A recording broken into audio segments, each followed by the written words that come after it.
ایک شخص نے حضور سے کہا کہ حضور مجھے کوئی وصیت کیجئے۔ حضور نے اسے ارشاد فرمایا کہ تو غصہ نہ کیا کر۔ اس نے پھر کہا مجھے وصیت کیجئے، تو آقا کریم نے پھر فرمایا غصہ نہ کیجئے۔ اس نے پھر کہا، یہ بات ایک بار نہیں، اس نے کئی بار حضور سے پوچھی۔ وہ کوئی اور وصیت طلب کرنا چاہ رہا تھا کہ یہ تو ٹھیک ہے، کچھ اور وصیت بھی کیجئے۔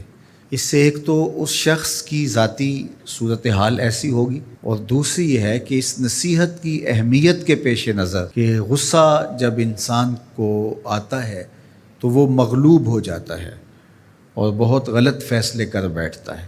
اس لیے بار بار ایک نصیحت پر تاکید کرنا اور اس کا تکرار کرنا اس امر کی طرف توجہ دلاتا ہے کہ ہمیں معاملات کے اندر بہت معتدل رہنے کی ضرورت ہوتی ہے۔ جو شخص غصے کو نافذ کرنے کی طاقت رکھتا ہے، ایک تو ہوتا ہے کہ بندہ غصے سے خود اپنے آپ کو بے چین کرے گا، لیکن اپنے غصے کو نافذ نہیں کر سکتا، غصہ نکال نہیں سکتا، خود پیچ و تاب کھائے گا۔ لیکن یہ وہ شخص ہے جو غصے کو نافذ کر سکتا تھا، اس کے پاس طاقت تھی، لیکن اس نے اس کے باوجود غصے کو ضبط کیا۔ حضور علیہ السلام نے ارشاد فرمایا، قیامت کے دن اللہ تعالیٰ لوگوں کے سامنے اسے بلائے گا، تو اللہ تعالیٰ اسے اختیار دے گا کہ جنت کی حوروں میں سے جس کے ساتھ تم نکاح کرنا چاہتے ہو، جس کے ساتھ تم رہنا چاہتے ہو، تمہیں اس کا اختیار دیا گیا ہے، اس لیے کہ تم نے اپنے غصے کو ضبط کیا، اس کو نافذ کرنے کی طاقت کے باوجود۔ اور ایک روایت حضرت سلیمان بن سرد رضی اللہ تعالیٰ عنہ سے مروی ہے، کہتے ہیں کنت جالسا مع النبی صلی اللہ علیہ وآلہ وسلم، میں حضور علیہ السلام کی مجلس میں بیٹھا ہوا تھا۔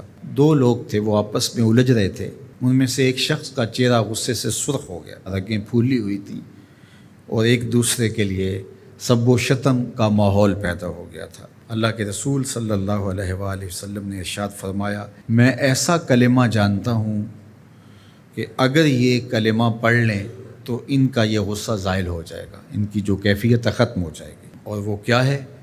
اعوذ باللہ من الشیطان الرجیم۔ یہ پڑھ لیں تو جو ان کے اندر ہے وہ چلا جائے گا۔ تو لوگوں نے اس شخص کو کہا جس کی رگیں پھولی ہوئی تھی اور غصے سے اس کا چہرہ سرخ ہوا جا رہا تھا کہ تعوذ پڑھو، اعوذ باللہ من الشیطان الرجیم پڑھو۔ اور یہ اللہ تعالیٰ نے قرآن مجید میں ارشاد فرمایا ہے کہ جب غصے سے انسان بے قابو ہو جائے تو اس کو چاہیے کہ وہ اپنے غصے سے باہر نکلنے کے لیے تعوذ پڑھے۔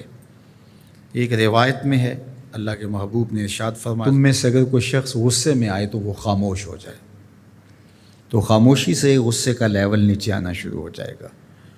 اور ایک روایت میں ارشاد فرمایا، جب تم میں سے کوئی شخص غصے میں ہو تو وہ کھڑا ہوا ہو تو وہ بیٹھ جائے، اور اگر اس کا غصہ اس سے زائل ہو گیا تو ٹھیک، ورنہ لیٹ جائے۔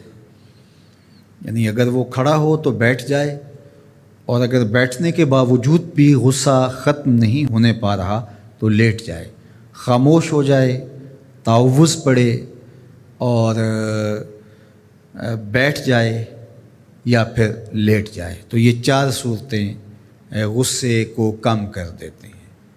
تو غصے کو نافذ کرنے کی بجائے کوشش کرنی چاہیے کہ غصہ جو ہے وہ فروغ ہو جائے، چونکہ غصے میں انسان ایسے امور کر لیتا ہے کہ بعد میں اس کو سخت پچھتاوا ہوتا ہے۔